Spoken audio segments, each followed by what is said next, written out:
Welcome back. Welcome back to the podcast, guys. Today is, as you read the title, today is about an experience that I must share with you all.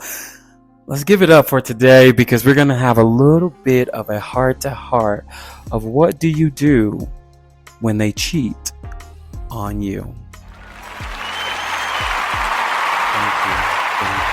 Because this shit needs to be said. And I must say, it needs to be said.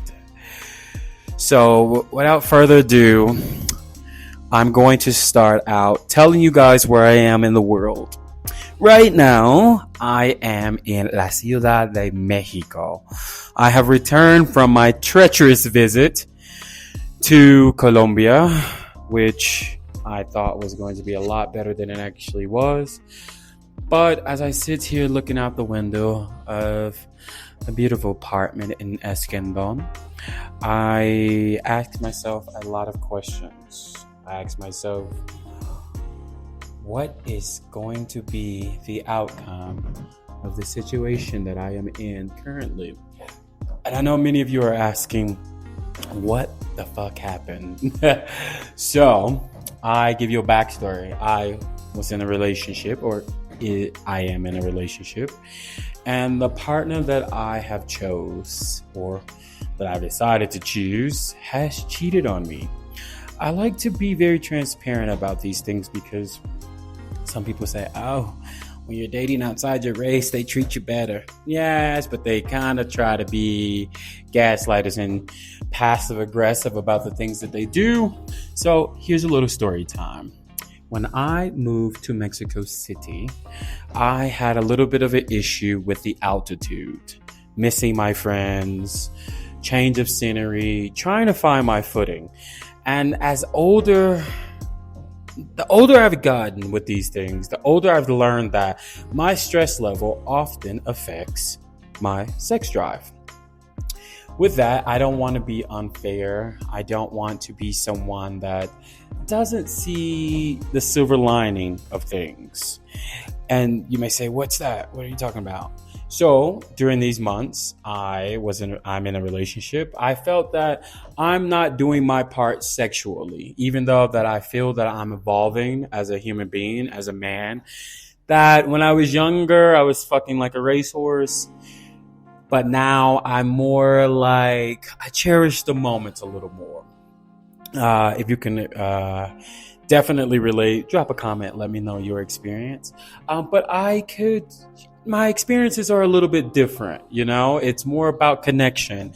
It's more so about how I feel internally, but I'm not an unfair partner. And just to explain that, in more of the Latin community, European culture, a lot of people feel that being monogamous is kind of boring. And to a certain extent, I must agree, monogamy is a little bit boring if you're not connected the way you should be. So being that I had a partner and I wasn't having sex, I wasn't in the mood to have sex, I was not even thinking about sex. For me, I told my partner, hey, I know these things can be odd. I even know that these things can be a little weird to experience. So what I'm telling you as your partner is that if you need to go wet your whistle somewhere else, go ahead and do it. Not that this relationship is open, but I understand that there are certain levels of things that just need to be talked about. And there are certain levels of openness that you have to share and experience when you're actually in love with somebody. So for me, it was more of a, let's not be stupid and think, oh, you're too cute or you're too handsome for a person to step out on you, you know? And I know a lot of people are like, oh, so well, you just gave permission. No, I didn't give permission. I can't give a person the permission to do anything. I can give the green light so that a person doesn't feel bad, okay? So with that being said, my partner told me 3 different months, that's 3 months no sex, that they were okay. I'm older, I'm mature, I don't need sex. And for me, I said, okay, well that's commendable for you to be able to understand that I'm going through something, but also tell me to my face that I'm good. I don't need that shit like that, you know? Whenever you're ready, holler at me. But my partner at the end of that 3 months ended up going to their home country. In this time frame, I found out that my partner not only had sex with one person, but two people, and also was soliciting for a threesome. I did confront my partner and said that this was something that I had asked for many months, that did you need this? And you said no, but the moment that you're out of my sight, this is what you decided to do. And a lot of you may say, okay, what was with it? You said it was okay, but now this person is doing it. You have a problem with it. Yes, I have a problem with it because there's no conversation. There's no level of maturity where we talk about the consequences of this. Not consequences of being negatively, how it negatively impacts us, but the consequences of what happens when you do these things. What gates do you open? Now, my partner learned very fast how fast things can change, because not only do I require testing and time to just deal with it, but I want my lick back. And I'll tell you what that is. It's not me being immature. It's not a lick back like I'm cheating too. No. I told my partner to their face that whenever I choose to indulge into someone else, because that's the reason that I titled this, How Do You Cheat? Or what are the consequences of cheating? For me, when that happens, there's a trust that is being broken.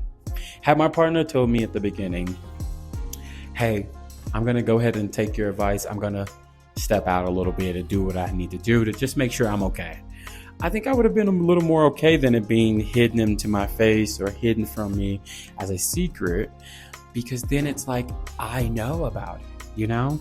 Nobody can tell me anything about what it is. And then my partner lied and said that we had a conversation about not being monogamous. For me, and this is for me, I believe in monogamy. That's not for everybody. I'm saying for me, I can be in a relationship where I am fully monogamous and my partner could not be. But there are things that come along with that, i.e., no sex for me. As a person that is part of the LGBTQ community, I am a strong advocate of not wanting to contract HIV. I don't want to have to take PrEP, and I don't feel that I have to be a promiscuous human being to deem myself a man of conquering, as if you guys heard in my last podcast. I don't care to conquer, man. I care to have a level of respect for one another that supersedes this whole thought of sex is everything, and it often gets boring. Because I've been in a relationship before where I was in a relationship with someone and we had sex every day for 5 years. And that's in the connection that you get once in a lifetime. But today, I want to say how things can open your eyes. Because sometimes you meet people and it shows you just exactly why what's happening with you right now is not working. And it's not all about the grass is greener on the other side, or you're looking for more. Oftentimes, what you're looking for is not what you have. And it doesn't mean that what you see that's new, or you say, hey, I have these pair of Nikes on, but I want those pair of Asics because they're more comfortable, easier to work out in. It's because maybe Nike doesn't make the color I want, or the fit is just off.